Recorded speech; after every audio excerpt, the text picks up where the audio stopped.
廣州清平藥材批發市場係國內舉辦嘅一個最早嘅專業市場，亦都係廣州旅遊網紅嘅打卡點之一。清平路沉澱咗廣東歷史文化老街，知名度係全國性同埋國際性嘅。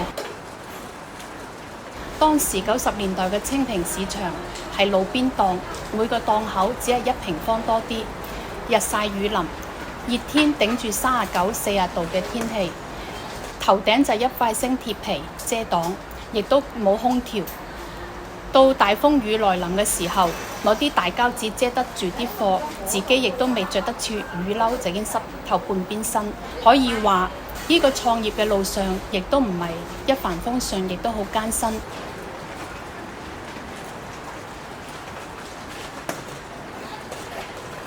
你可以配合佢。嗱，呢個功效。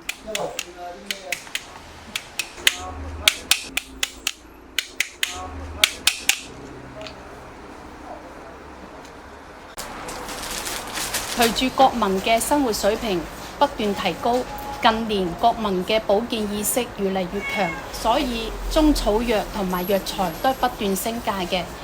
廣東嘅天氣係比較潮濕，所以咧廣東人如果唔飲湯咧，係會身體好難受。廣東人對飲食文化嘅煲湯係產生濃厚嘅情懷。廣東人食飯可以冇菜，但唔能夠冇湯。喺養生秘方裏邊，湯水係排第一位。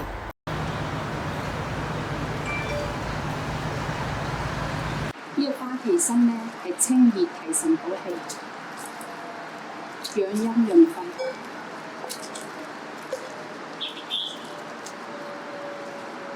葉皮石斛呢係生津止渴、滋陰。咁落齊啲配料之後呢，我哋就吸埋個蓋，煲佢50分鐘到60分鐘。